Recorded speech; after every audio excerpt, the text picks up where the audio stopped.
173% gas کی قیمت میں اضافہ کر کے حکومت کیا کرنا چاہ رہی ہے پاکستان کے عوام کے ساتھ؟ مرے ہوئوں پہ مزید درے مار رہے ہیں. یہ ہیں IMF کے غلام. اسی لیے ان کے منہ سے غزہ کے لوگوں کے لیے کوئی عملی قدم اٹھانے کے لیے کام نہیں ہوتا اور امریکہ کی مذمت نہیں کرتے. غلام ابن غلام جو حکم دیں. جاگیرداروں پہ ٹیکس نہیں لگائیں گے, ان سے صرف 4 ارب روپے جمع کیا ہے. عوام کے اوپر ٹیکس لگائیں گے. اور انڈسٹری کے لیے تو 193%. 193% کا مطلب کیا ہے کہ 1 لاکھ روپے کا مطلب ہو گیا 2,93,000 روپے. ایسے ہی ہے. تو پھر یہ انڈسٹری کیسے چلے گی؟ کیسے کام چلے گا؟ کیسے روزگار ملے گا لوگوں کو؟ جان بوجھ کر لگتا ہے کچھ لوگ ایجنڈے پر ہیں پاکستان کو برباد کرنے اور اس کی معیشت کو تباہ کرنے. تو یہ فوری طور پر ہم مطالبہ کرتے ہیں کہ گیس کی قیمتوں میں کمی کی جائے. اور اب آج پیٹرول کی قیمت میں کم از کم اس کو 200 روپے پہ لائیں, جس طرح عالمی مارکیٹ میں اور اس وقت جو صورتحال ہے. آپ نے ڈالر کم کر دیا ہے نا, عالمی مارکیٹ میں تیل کی قیمت بھی کم ہوئی ہے. اکا دکا اگر ڈالر آگے بھی بڑھا ہے تو پہلے کافی کمی آ چکی ہے. ڈالر اگر 280 کا ہو گیا 333 تک چلا گیا تھا تو اس کا امپیکٹ آنا چاہیے نا. تو 200 روپے پہ تو لائیں پہلے مرحلے پہ. تو ہم متلاشی ہم دیکھتے ہیں کہ یہ غلام کیا کرتے ہیں امریکہ کے اور IMF کے. کچھ فیس سیونگ کرتے ہیں کہ نہیں کرتے. فوری طور پر آج پیٹرول کی قیمتوں میں واضح کمی ہو تاکہ اس کا امپیکٹ بنے پورے انڈسٹری پر اور تمام چیزوں. اور گیس کی قیمتیں ناقابل برداشت ہیں. یہ بتائیں ہمیں کہ جو کلک کے پیسے ہیں, میرے پاس یہ پورے ریکارڈ موجود ہیں, 67,000 ملین روپیز, 67 ارب روپے اس کا یہ کلک ہے پروجیکٹ, جس میں سے یہ کہتے ہیں کہ 4,000 ملین یعنی 4 ارب روپے کے کام مکمل ہو چکے ہیں.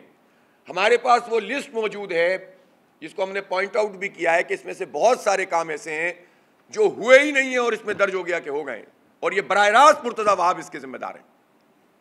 اس کی جوڈیشل انکوائری کرو, اس لیے کہ یہ ایڈمنسٹریٹر بھی تھے اور اب میئر بھی. کیسے ہو رہے ہیں یہ کام, اور جو ہوئے ہیں ان کا معیار چیک کر لو. وہ پیچ ورکنگ دیکھ لیں پورے شہر میں جا کے. اور غیر ضروری کوئی پرائرٹی نہیں ہے کون سا کام پہلے ہونا چاہیے کون سا بعد میں ہونا چاہیے. حال یہ ہے اس وقت کیئر ٹیکر گورنمنٹ کا, وہ پیپلز پارٹی کی اس طرح سے بی ٹیم بنی ہوئی ہے کہ 13 ٹاؤنز کے بجٹ پاس ہو گئے جو پیپلز پارٹی والے تھے, لیکن جو 9 ٹاؤن جماعت اسلامی کے تھے ان کے بجٹ کو منظور نہیں کیا جا رہا. 1 مہینے پہلے بھی میٹنگ کی, 1.5 مہینہ پہلے بھی میٹنگ کی, پھر سیکرٹری جو لوکل باڈیز ہیں ان کے ساتھ میٹنگ کی سیف صاحب نے اور ان کی ٹیم نے, لیکن انہوں نے روزانہ کہتے ہیں کہ آج کر دیں گے. انہوں نے جماعت اسلامی کے ٹاؤنز کے بجٹ کو پاس نہیں کیا. پیسے مانگتی ہے ان کا عملہ. کس بنیاد پر آپ نے اپنا شناختی کارڈ میں پتہ درج کروا کے وہاں ووٹ ڈالا؟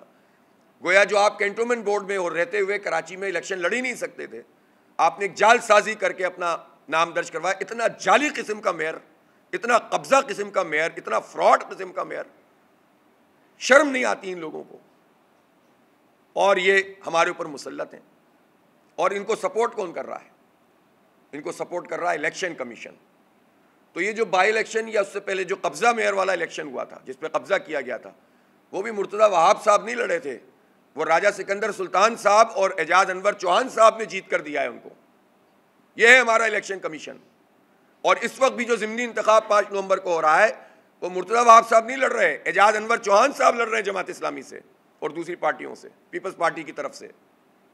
اس لیے کہ اگر ان ساری چیزوں کے باوجود بھی الیکشن کو نہیں روک رہے, ہم تمام چیزیں بتا رہے ہیں, اگر نہیں روک رہے تو اعجاز انور چوہان تو پیپلز پارٹی کی اے ٹیم بن کر کام کر رہے ہیں, ان کا ورکر بن کے کام کر رہا ہے اور کوئی پوچھنے والا نہیں ہے.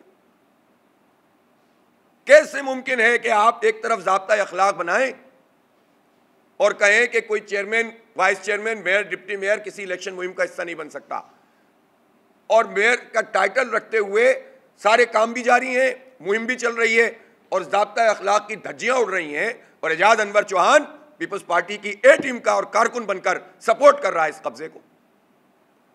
کیسے ممکن ہے؟ کون سا الیکشن ہے یہاں پر؟ فراڈ ہو رہا ہے سب کچھ. تو الیکشن کمیشن تو خود ملوث ہے اس غیر قانونی کام میں, پوری طرح سے ملوث ہے. جمہوریت پہ شب خون مار رہے ہیں. تنخواہ ہمارے ٹیکسوں سے لیتے ہو تم, پارٹی ورکر بنتے ہو, شرم بھی نہیں آتی ان کو.